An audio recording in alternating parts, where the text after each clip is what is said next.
ओम शांति। आज 16 जुलाई 2025। Self progress के लिए 3 मेन पॉइंट्स।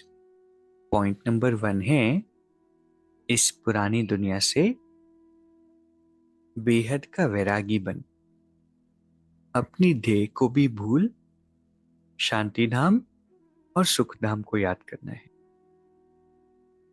निश्चय बुद्धि बन, याद की यात्रा में रहना है। दुनिया अभी पुरानी हो गई। बाहर भली बहुत चमक धमक हो, बहुत कंस्ट्रक्शन हो, बहुत मॉल्स बन रहे हो, लेकिन परमात्मा हमें ये रियलाइजेशन कराते हैं कि बाहर नहीं देखो, लोगों की आंतरिक स्थिति देखो। कितना स्ट्रेस है, इतने झगड़े हैं छोटी छोटी बात पर, इतने सीन्स हैं, इतने क्राइम है, ब्राइब है। तो बाहर से भले ये दुनिया कैसी भी दिखे, अंदर ये दुनिया अब एकदम पुरानी हो गई है।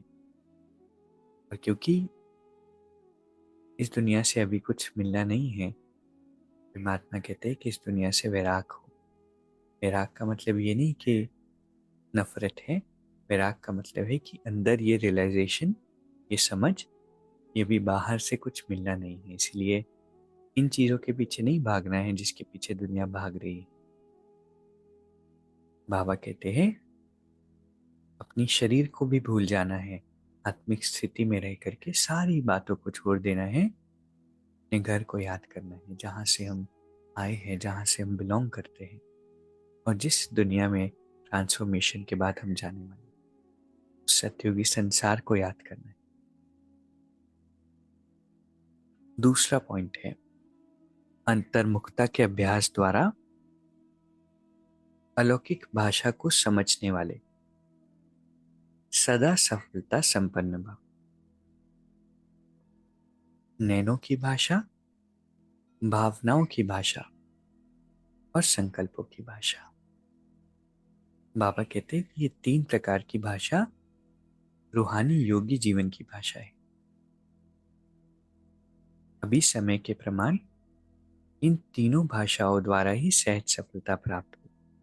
तो जितना हम अंतर्मुखी रहेंगे, अंतर्मुखता का मतलब भी ये नहीं है कि बाहर किसी से बात नहीं करना है, इंटरैक्शन नहीं करना है। बाबा तो हमें दाता बनाते हैं ना, तो सबसे हमारे मन में प्यार हो, सबको हम पालना दें, सबसे इंटरैक्ट करें। इसी के लिए नफरत नहीं हो, लेकिन किसी भी चीज़ में सुख नहीं ढूंढे, क्योंकि वो सुख हमें अंतर्मुखता से लेना है।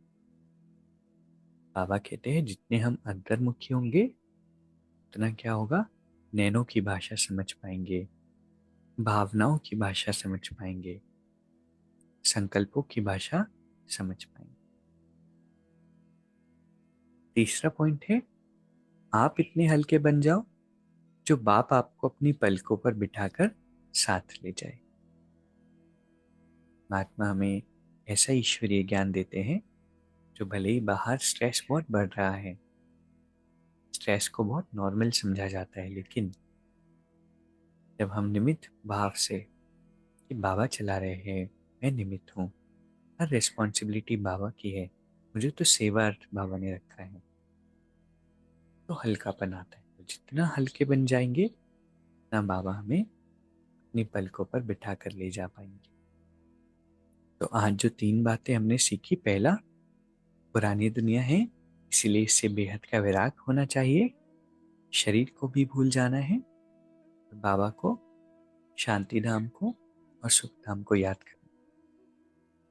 दूसरा पॉइंट है अंतर्मुखता के अभ्यास से तीनों ही भाषाओं को समझना है, तो बहुत सहज सफलता मिलेगी। और तीसरा है अपने आप को इतना हल्का बना लेना है जो प्रभु पलकों पर बैठकर बाबा हमें साथ ले जाए। अभी 1 मिनट हम मेडिटेट करेंगे। मैं शांत स्वरूप आत्मा हूं।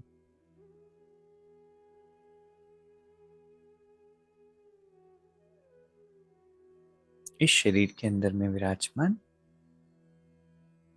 एक सूक्ष्म ऊर्जा हूं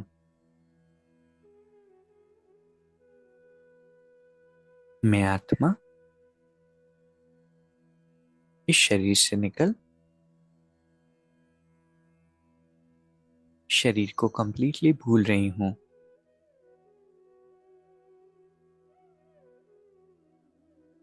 और अपने शांतिधाम घर पहुंच जाती हूँ।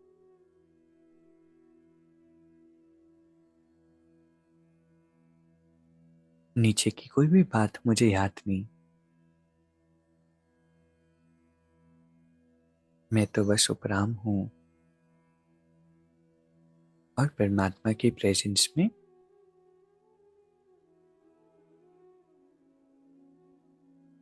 बाबा की किरणों में स्नान कर रही हूँ। मुझ आत्मा की सारी इम्प्योरिटीज समाप्त हो रही हैं।